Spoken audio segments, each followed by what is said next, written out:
Assalamualaikum warahmatullahi wabarakatuh. Selamat datang kembali di channel Senandung Malam. Malam ini, saya akan membawakan sebuah kisah nyata horor yang berbeda dari biasanya. Bukan hanya tentang teror makhluk gaib yang menyesatkan, tapi juga tentang pertolongan misterius dari sosok jin Muslim yang menjaga hutan angker. Tapi sebelum kita masuk ke ceritanya, jangan lupa untuk klik tombol subscribe, aktifkan lonceng notifikasinya, dan bantu share video ini ke teman-teman kalian, agar channel ini bisa terus berkembang dan semakin semangat menghadirkan cerita horor terbaru setiap malam. Saya juga pengen tahu, teman-teman semua berasal dari daerah mana aja nih? Coba tulis di kolom komentar. Siapa tahu kisah horor dari daerah kalian bisa saya angkat di konten berikutnya. Sekarang, siapkan diri kalian, matikan lampu, pakai headset, dan rasakan setiap detik ketegangan cerita ini. Inilah disesatkan jin jahat, diselamatkan jin Muslim.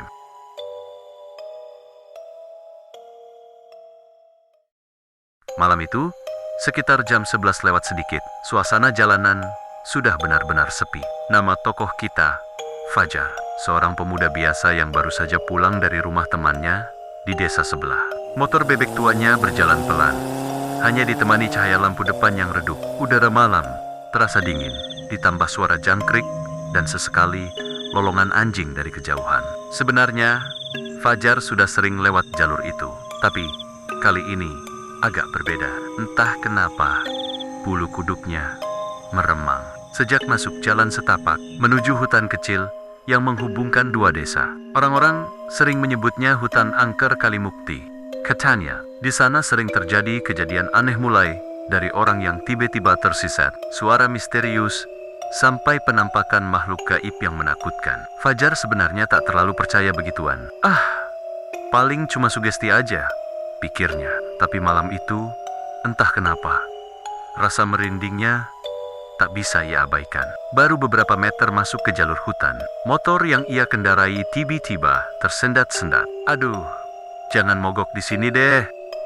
Fajar menepikan motornya dan mencoba menstarter ulang. Mesin sempat hidup sebentar, tapi langsung mati lagi. Setelah beberapa kali dicoba, tetap sama. Motor itu seperti menolak untuk melanjutkan perjalanan. Nah, sial banget. Fajar mengeluh. Ia menendang tanah, lalu melihat sekeliling. Gelap.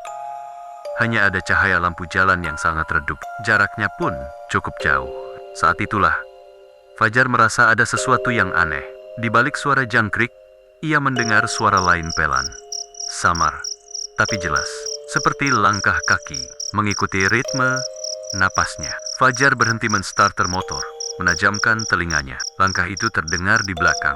Padahal jelas-jelas jalan setapak tadi kosong. Ia menoleh cepat, tapi tidak ada siapa-siapa.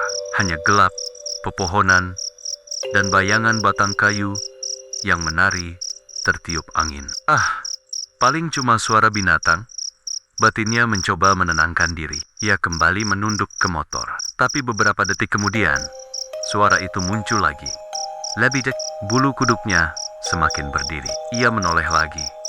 Kali ini dengan jantung berdebar kencang. Sekilas, Fajar seperti melihat bayangan putih melintas cepat di antara pepohonan. Bayangan itu terlalu tinggi untuk seekor hewan. Fajar berdiri, menelan ludah. Astagfirullah, bisiknya lirih. Tangannya mulai gemetar. Ia meraih ponsel di saku, menyalakan senter, lalu menyorot ke arah pepohonan. Kosong, tidak ada apa-apa. Saat ia mulai merasa sedikit lega, tiba-tiba terdengar suara lain. Suara tangisan, pelan, seperti seorang perempuan yang sedang menahan sakit. Fajar langsung merinding. Dari kepala sampai kaki, ia memandang ke arah suara itu. Samar-samar terdengar dari sisi kanan jalan, agak ke dalam hutan. Tangisan itu makin jelas, seperti seseorang yang butuh pertolongan. "Woi, ada orang." Fajar memberanikan diri bersuara, tapi tak ada jawaban, hanya tangisan yang semakin pilu. Dalam hati, ia ingin sekali cepat-cepat meninggalkan tempat itu. Tapi motornya mati total, dan berjalan kaki melewati jalan hutan sendirian jelas bukan pilihan yang bijak. Dengan langkah pelan, ia mencoba melihat lebih dekat ke arah suara tangisan. Namun sebelum ia sempat melangkah lebih jauh, suara tangisan itu berubah. Dari lirih dan menyedihkan, perlahan berubah menjadi tawa kecil yang aneh. Suara itu begitu dekat, padahal tidak ada siapa-siapa di sana. Theodore panik. Ia mundur perlahan sambil memegang dada yang berdegup kencang. Telinganya menangkap sesuatu yang benar-benar membuat darahnya berdesir. Suara itu menyebut namanya. Fajar, sini. Nadanya lembut, seperti menggoda, tapi jelas bukan suara manusia. Fajar membeku, pikirannya kalut, tubuhnya kaku seperti tak bisa bergerak. Ia menutup mata, mencoba membaca doa dalam hati. Namun justru semakin ia berdoa, semakin kuat pula suara itu terdengar. Ketika akhirnya ia memberanikan diri membuka mata, pandangannya langsung tertuju pada sesuatu di kejauhan. Di antara pohon-pohon gelap, ia melihat sosok seorang wanita. Rambutnya panjang, menutupi sebagian wajah, dan tubuhnya mengenakan kain putih lusuh. Ia berdiri diam, tapi tangannya terangkat, melambai-lambai memanggil Fajar. Dan entah kenapa, meski wajahnya samar, senyum wanita itu terlihat begitu menenangkan. Seakan-akan ia ingin mengajak Fajar mendekat dengan lembut. Fajar yang tadinya ketakutan justru merasa seperti terhipnotis. Langkah kakinya perlahan maju tanpa ia sadari. Wanita itu tetap melambai, dan semakin lama senyumnya makin lebar. Tapi justru disitulah ada yang ganjil. Senyumnya terlalu lebar untuk ukuran manusia. Hati kecil Fajar mulai menjerit. Ada yang salah. Tapi tubuhnya tetap berjalan, seolah dikendalikan sesuatu. Sampai akhirnya, saat jarak tinggal beberapa meter, cahaya bulan menyingkap wajah wanita itu lebih jelas. Dan saat itulah Fajar hampir menjerit. Matanya kosong, hitam pekat tanpa bola mata. Kulit wajahnya pucat seperti mayat. Senyum lebar itu kini berubah menyeramkan, memperlihatkan gigi panjang yang runcing. Wanita itu tiba-tiba bergerak cepat, meluncur ke arah Fajar dengan suara tawa yang melengking.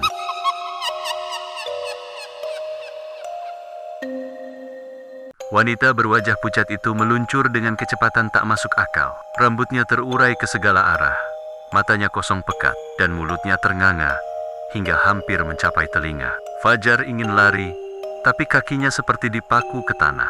Lidahnya kelu.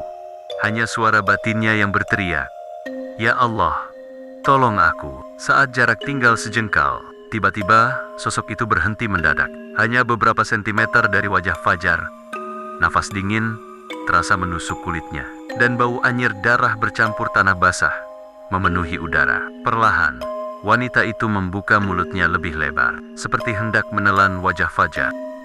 Suaranya melengking, memanggil dengan nada yang membuat telinga berdengung. Fajar akhirnya bisa menggerakkan tangannya. Dengan sisa tenaga, ia menutup mata dengan rapat dan berteriak sekencang-kencangnya, "Allahu Akbar." Seketika, sosok itu mundur beberapa langkah. Suaranya berubah menjadi pekikan marah. Pohon-pohon di sekitar ikut bergoyang, meski angin tak bertiup. Daun kering berjatuhan seperti hujan kecil, membuat suasana semakin mencekam. Namun Fajar tahu, ia tidak aman. Wanita itu masih ada. Samar-samar ia mendengar suara tawa lain. Kali ini bukan hanya satu. Dari arah pepohonan muncul bisikan-bisikan aneh, seakan ada banyak makhluk lain yang ikut menyaksikan. Ambil saja jiwanya, biar tidak ada yang pulang dari sini. Fajar gemetar hebat. Keringat dingin membasahi pelipisnya. Dia ingin lari, tapi setiap kali mencoba melangkah, kakinya berat, seperti tertahan sesuatu. Motor yang tadi mogok, kini tergeletak miring, seolah memang sengaja dijatuhkan oleh kekuatan tak kasat mata. Wanita itu kembali bergerak, kali ini lebih menyeramkan. Tubuhnya melayang perlahan, rambut panjangnya berjatuhan menutupi tanah. Tangannya yang kurus pucat meraih ke arah Fajar. Dalam hati, Fajar membaca doa sebisanya. Tapi semakin ia berdoa, semakin kuat pula tekanan yang ia rasakan. Jantungnya berdetak keras, matanya hampir berkunang-kunang. Sampai akhirnya, sesuatu terjadi. Dari kejauhan, samar-samar terdengar suara. Seperti azan, lembut, pelan, seakan datang dari arah lain dalam hutan. Allahu Akbar. Suara itu membuat tubuh Fajar sedikit lebih ringan. Nafasnya yang sesak mulai teratur, tapi di saat yang sama, wanita itu menjerit kencang. Wajahnya berubah, lebih menyeramkan. Matanya semakin gelap, suaranya menggema di seluruh hutan. Jangan, dengarkan, itu bukan untukmu. Wanita itu melayang semakin cepat. Kini jaraknya hanya sehelai rambut, tapi tiba-tiba, sebuah cahaya redup muncul di belakang Fajar. Cahaya kekuningan, hangat, seperti sinar lentera di kegelapan. Fajar menoleh sekilas, dan di sanalah ia melihat sosok pria tua berjubah putih. Wajahnya teduh, janggutnya panjang, matanya bersinar lembut. Di tangannya, ia membawa tongkat kayu kecil yang memancarkan cahaya samar. Pria itu berdiri tenang, seakan kehadirannya mengusir segala teror yang ada. Ia menepuk bahu Fajar perlahan. Dan entah kenapa, seketika tubuh Fajar bisa bergerak lagi. Rasa lumpuh yang tadi mencekik, hilang begitu saja. Pria itu menatap ke arah sosok wanita, lalu melantunkan ayat suci dengan suara rendah, namun tegas. Fa, itza, kuriau, karanu, fastamiu, lahu, wa, ansicu, la'alakum.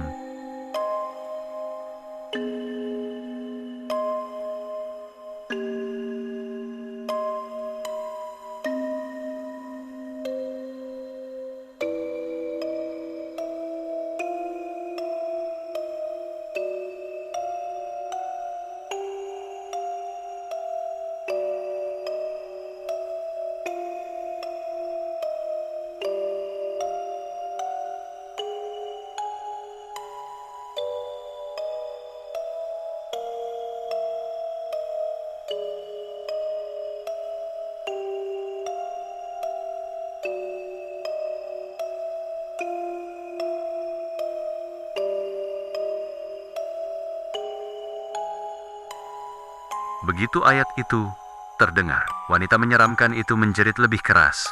Tubuhnya terhuyung mundur. Dari wajahnya yang menakutkan, perlahan muncul asap hitam yang keluar dari mulutnya. Sosok itu meronta-ronta, lalu melesat ke pepohonan, menghilang dalam gelap. Namun suara-suara bisikan dari sekeliling belum hilang, justru semakin ramai. Seperti puluhan makhluk lain yang marah karena mangsanya lepas. Dia milik kita, kembalikan. Tidak bisa, kau ambil dariku. Fajar menutup telinga. Tubuhnya masih gemetar, tapi pria tua itu tetap tenang. Ia mengangkat tongkatnya, mengetuk tanah sekali, dan cahaya dari tongkat itu memancar lebih terang. Dalam sekejap, hutan yang tadinya gelap gulita tampak seperti diterangi cahaya bulan penuh. Suara-suara bisikan lenyap. Hanya tersisa keheningan yang menakutkan. Fajar menatap pria itu dengan bingung. Siapa? Siapa bapak ini? Kenapa bapak bisa ada di sini? Tanyanya dengan suara serak. Pria itu hanya tersenyum tipis. Jangan takut, kau selamat malam ini. Tapi ingat, tidak semua jalan boleh dilewati seenaknya. Ada tempat yang memiliki penjaganya masing-masing. Fajar semakin heran. Kata-kata pria itu terdengar aneh, seperti bukan dari manusia biasa. Tapi sebelum ia sempat bertanya lebih jauh, pria itu menepuk bahunya lagi dan berkata, "Ikuti aku, jangan menoleh ke belakang." Tanpa menunggu jawaban, pria itu berjalan pelan ke arah jalan setapak yang lebih dalam. Cahaya tongkatnya menjadi satu-satunya penerang. Fajar yang tak punya pilihan lain akhirnya mengikuti. Mereka berjalan cukup lama. Anehnya, meski jalannya menurun dan penuh akar pohon, langkah Fajar terasa ringan, seperti ada tenaga yang membimbing. Sesekali ia mendengar suara bisikan dari kegelapan, tapi setiap kali ia mencoba menoleh, pria itu berkata tegas, "Jangan dilihat, fokus ke jalanmu." Hati Fajar diliputi rasa campur aduk antara takut, lega, dan heran. Apa sebenarnya yang terjadi? Siapa pria ini? Pikirnya berulang-ulang. Saat mereka melewati sebuah pohon besar, Fajar mendengar suara yang sangat dekat di telinganya. Suara wanita tadi, tapi kini lebih lirih dan memohon. "Fajar, jangan tinggalkan aku. Aku cuma butuh teman." Seketika bulu kuduknya berdiri lagi. Nafasnya tercekat. Tapi pria itu hanya melirik sekilas dan berkata lirih, Itu bukan temanmu, itu ingin menyesatkanmu. Langkah mereka terus berlanjut. Jalan yang tadinya terasa tak ada ujung, perlahan mulai terbuka. Dari Keohan, Fajar bisa melihat cahaya lampu desa. Namun sebelum mereka benar-benar sampai, Fajar menoleh ke belakang sekali saja, melanggar pesan pria itu. Dan di sanalah, matanya menangkap sesuatu yang membuat darahnya kembali dingin. Di balik pepohonan, puluhan pasang mata merah menyala, menatapnya dari kegelapan. Fajar terperanjat, tubuhnya hampir jatuh. Tapi pria itu langsung meraih tangannya, menatap tajam, lalu berkata, "Aku sudah bilang, jangan menoleh." Seketika semua mata merah itu padam. Sunyi kembali menguasai hutan. Fajar tidak berani menengok lagi. Ia menunduk, mengikuti langkah pria itu dengan gemetar. Sampai akhirnya, mereka benar-benar keluar dari hutan. Begitu melewati batas pohon terakhir, suasana berubah total. Angin malam terasa normal. Suara jangkrik kembali alami. Dan lampu-lampu rumah penduduk terlihat jelas. Fajar menoleh dengan lega, ingin mengucapkan terima kasih. Tapi, sosok pria itu sudah tidak ada. Yang tersisa hanyalah aroma wangi bunga melati yang samar terbawa angin. Fajar terdiam. Tubuhnya masih bergetar. Siapa dia? Kenapa bisa muncul begitu saja? Apa dia bukan manusia. Fajar masih terdiam di pinggir jalan. Tubuhnya gemetar hebat. Dia menatap sekeliling, mencoba meyakinkan dirinya bahwa semuanya nyata. Lampu rumah penduduk terlihat hangat. Suara malam desa yang familiar terdengar. Namun pikirannya masih diliputi rasa takut yang tak hilang begitu saja. Ia menunduk, memegang kepala, mencoba menenangkan diri. Nafasnya berat, jantungnya masih berdegup kencang, seperti baru saja lari dari sesuatu yang mengerikan. Setiap langkahnya terasa lambat, seolah tubuhnya masih berat akibat trauma yang baru saja dialami. Fajar sadar, ia baru saja selamat dari pengalaman yang hampir merenggut nyawanya. Sosok wanita menyeramkan dengan mata hitam pekat, tawa mengerikan, dan segala bisikan jahat dari hutan kini hilang. Tapi yang paling membekas adalah sosok pria tua berjubah putih yang membimbingnya keluar. Ia menatap ke arah jalan hutan yang baru dilewatinya. Semua gelap gulita, hanya pepohonan tinggi yang menjulang menakutkan. Fajar tak bisa berhenti berpikir, siapa dia? Jin baik, malaikat, atau manusia biasa dengan kekuatan luar biasa? Fajar memutuskan untuk berjalan ke rumah tetangga. Di situ, ia bertemu Pak Hari, seorang warga tua yang dikenal bijak. Fajar masih turengengga. Saat menceritakan semua yang terjadi, Pak Hari mendengarkan dengan seksama. Sesekali mengangguk, namun wajahnya tetap serius. Setelah Fajar selesai bercerita, Pak Hari menghela napas panjang. "Fajar, kau beruntung malam ini. Hutan itu memang terkenal angker, dan bukan hanya jin jahat yang berkeliaran di sana. Ada juga penjaga yang diperintahkan Allah untuk melindungi manusia yang benar-benar pasrah dan memohon pertolongan. Kau termasuk salah satu yang beruntung," kata Pak Hari dengan nada pelan. Fajar menatap Pak Hari dengan mata berbinar, sekaligus bingung. "Jin baik?" tanyanya. Pak Hari tersenyum. "Ya Fajar, tidak semua jin itu jahat. Ada yang muslim, yang menjaga hutan dari makhluk jahat. Biasanya mereka muncul saat seseorang benar-benar berada di ambang bahaya. Tapi mereka hanya menolong yang tulus, yang tidak bermain dengan hal-hal gaib." Fajar merenung sejenak. Dia sadar, selama ini ia sering menganggap semua cerita hantu hanyalah mitos. Tapi malam itu, semua yang ia alami nyata, terlalu nyata. Ia merasa tubuhnya masih dipenuhi energi aneh, campuran antara rasa takut dan lega. Keesokan harinya, Fajar kembali ke hutan. Kali ini bersama beberapa pemuda desa lain. Tujuannya bukan lagi iseng atau penasaran, tapi ingin mencari tanda-tanda tempat pria tua itu muncul. Namun, jalan setapak yang kemarin terasa begitu jelas dan menakutkan, kini terlihat biasa saja. Pepohonan tinggi, tanah berakar, dan suara jangkrik yang mengisi malam semua terlihat normal. Fajar menyadari satu hal, kehadiran jin baik itu bukan hal yang bisa ia ulangi sesuka hati. Itu bukan permainan. Ia menunduk, membaca doa singkat, dan berjanji pada dirinya sendiri untuk menghormati hutan itu, serta selalu berhati-hati ketika melewati jalan-jalan angker. Malam Jumat berikutnya, Fajar duduk di teras rumahnya, menatap bintang-bintang yang bertaburan di langit. Ayah masih merasa bulu kuduknya merinding ketika mengingat malam yang baru saja dilaluinya. Tapi ada perasaan damai yang aneh, seakan ada sosok yang selalu mengawasinya, memastikan ia aman. Ia pun menulis pengalaman itu di buku hariannya, berharap suatu hari bisa menjadi pelajaran bagi orang lain, bahwa tidak semua makhluk gaib itu jahat, bahwa terkadang pertolongan datang dari arah yang tidak kita sangka. Dan meski ia selamat, Fajar tidak pernah lagi melewati jalan hutan itu seorang diri. Ia selalu mengingat pesan pria tua berjubah putih itu.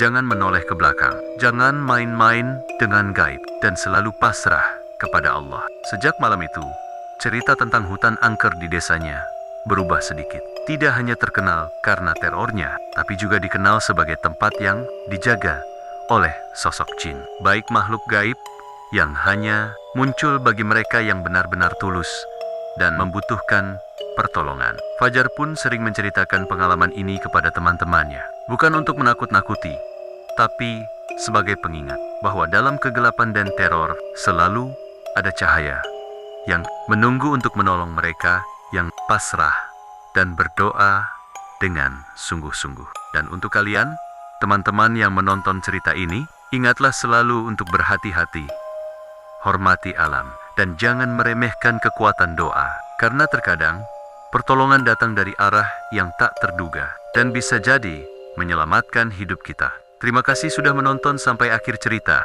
Teman-teman, semoga kisah ini menjadi pengingat bagi kita semua, bahwa tidak semua gaib itu menakutkan, ada yang Allah izinkan untuk menolong kita. Jangan lupa untuk like, share, dan subscribe, serta tinggalkan komentar kalian di bawah. Dari mana nih kalian nonton malam ini? Dari kota atau desa? Cerita pengalaman horor kalian juga bisa aku angkat di video selanjutnya. Jadi jangan sungkan untuk tulis di kolom komentar. Sampai jumpa di kisah horor berikutnya. Wassalamualaikum warahmatullahi wabarakatuh.